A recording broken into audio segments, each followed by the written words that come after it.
Boas-vindas ao Marketing IA Club. Hoje, a gente vai mergulhar num conceito que está, assim, fervilhando em comunidades de tecnologia, de marketing, a ideia da equipe, ou, como alguns chamam, o unicórnio de uma pessoa só. A tese é bem arrojada, né? A de que um único profissional sênior, com um arsenal de ferramentas de IA, pode não só fundar, mas escalar uma empresa de alto faturamento basicamente sozinho. Exato. E a questão central que vai ser o foco do nosso papo aqui é: será que isso é um novo paradigma de negócio, algo matematicamente e operacionalmente viável? Ou, no fundo, é uma falácia, uma ideia sedutora que ignora a realidade dura do crescimento? O que a gente está colocando na balança é a troca do custo de pessoas, o headcount, pelo custo de ferramentas, o SaaS count. Da automação, da alavancagem, é um modelo que, na minha visão, expõe as estruturas tradicionais como inchadas, lentas e francamente obsoletas. E eu vou argumentar o contrário, que embora seja um modelo poderoso para nichos específicos, ele é, na sua essência, insustentável em escala. Ele confunde a eficiência de um freelancer com superpoderes com a complexidade de uma operação de verdade. E o mais importante, ele tem um ponto de quebra muito claro e inevitável. Bom, vamos começar então pela mudança de mentalidade. Por décadas, a métrica de sucesso de uma agência, por exemplo, era o número de funcionários, né? Temos 100 pessoas, um andar inteiro no prédio era um símbolo de status. Hoje, sinceramente, essa mesma métrica representa risco, custo fixo e, principalmente, lentidão. O KPI que realmente importa agora passou a ser a receita por funcionário. E no modelo da equipe, onde o denominador é 1, esse número, bom, ele vai para a estratosfera.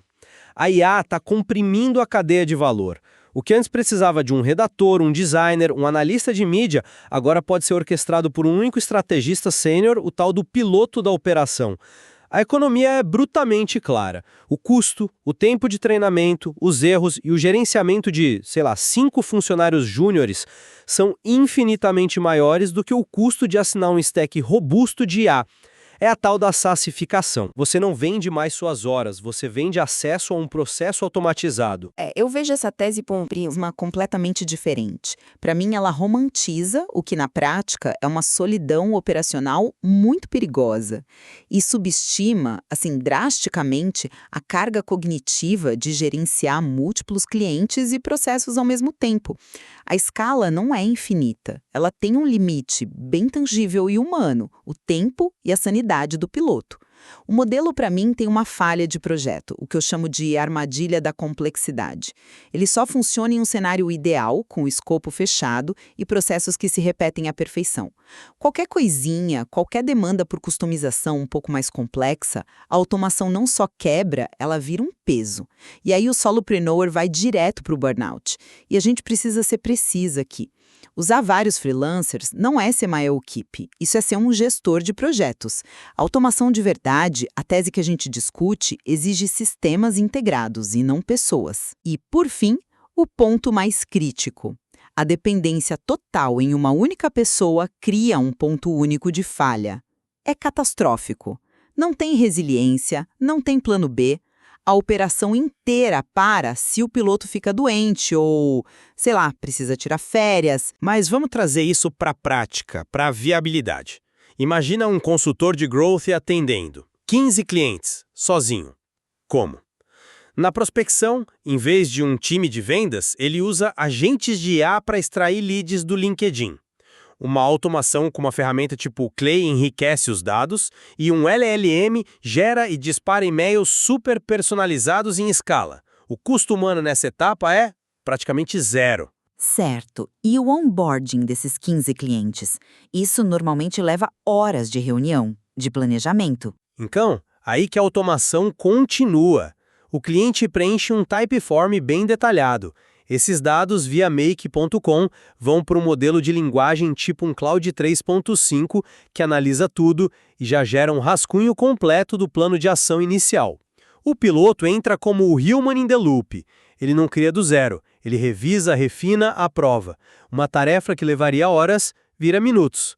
Para execução, a mesma lógica. Midjourney para criar visuais a partir de prompts que já são padronizados, Canva para adaptar formatos em massa e tudo agendado automaticamente. Isso prova que o modelo Service as a Software funciona.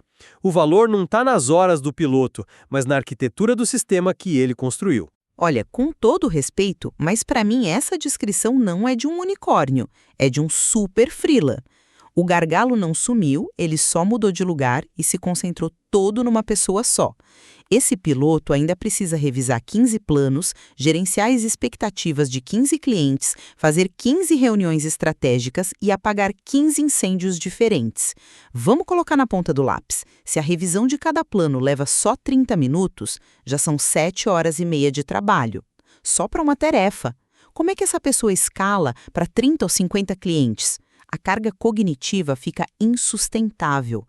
O piloto vira o maior gargalo da própria operação que ele criou. Mas aí é que tá, a premissa de escalar linearmente de 30 para 50 tá errada. A escala aqui é modular. O objetivo não é socar mais clientes no mesmo sistema até ele quebrar.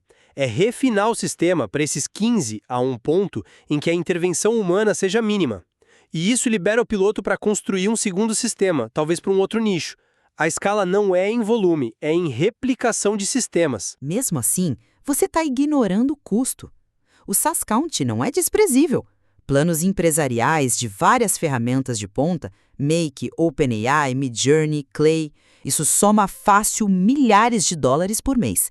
É um custo fixo relevante. A comparação justa não é com 5 juniores, mas talvez com 1 ou 2 analistas bem treinados. E esses 2 analistas trazem algo que o software não traz: julgamento, criatividade para resolver um problema inesperado, resiliência.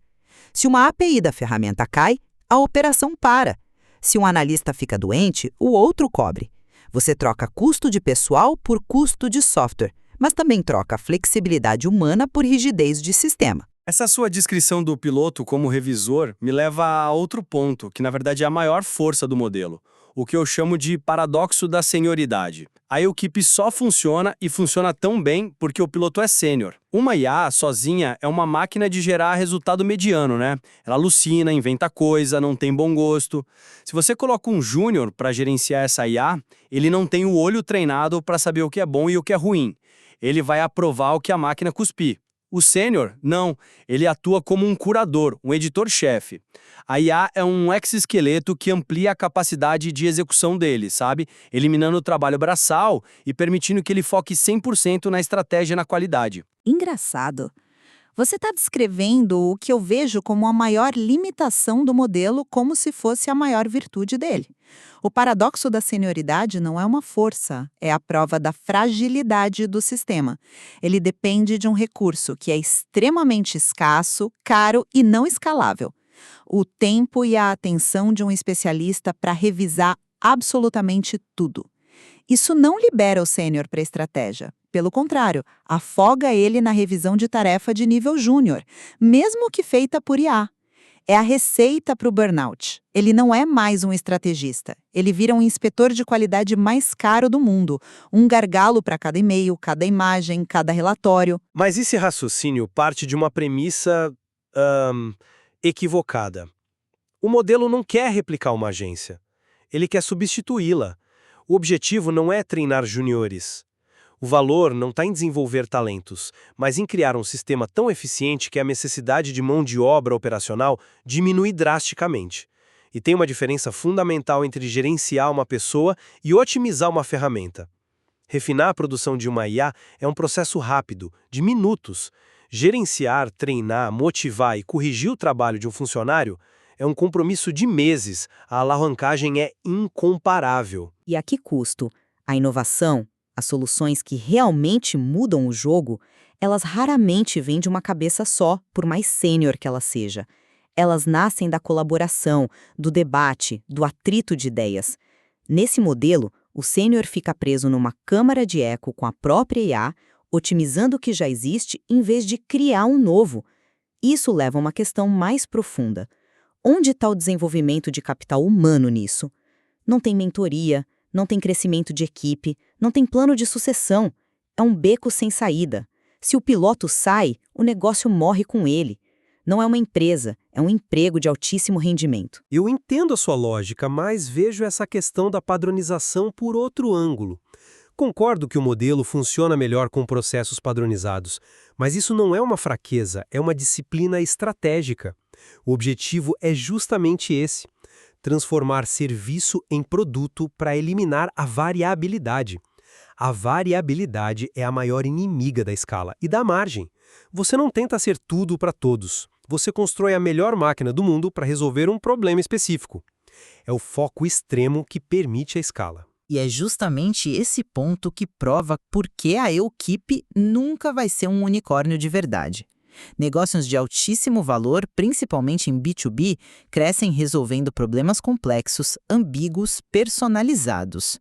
Um modelo que, por definição, rejeita a customização está limitando o próprio mercado. Pensa no exemplo prático da armadilha da complexidade.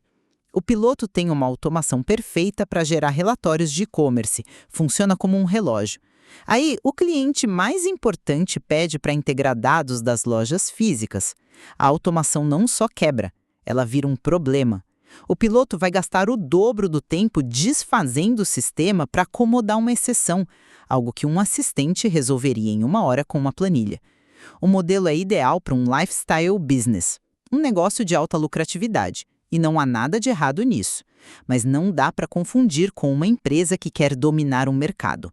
A escala de verdade exige lidar com a complexidade. E isso invariavelmente exige uma equipe. Bom, para resumir o meu lado, a Eukip não é sobre trabalhar sozinho, mas sobre alavancagem máxima.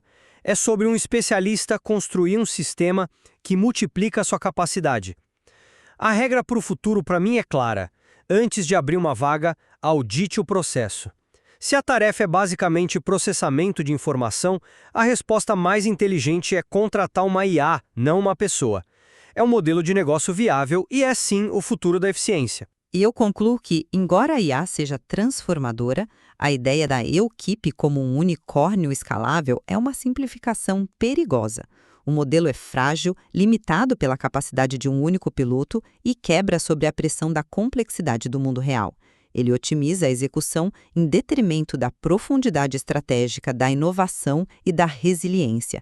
E isso, por definição, coloca um teto muito claro no crescimento. No final das contas, a discussão não é se a IA vai ser usada, mas como ela está reconfigurando as estruturas de trabalho.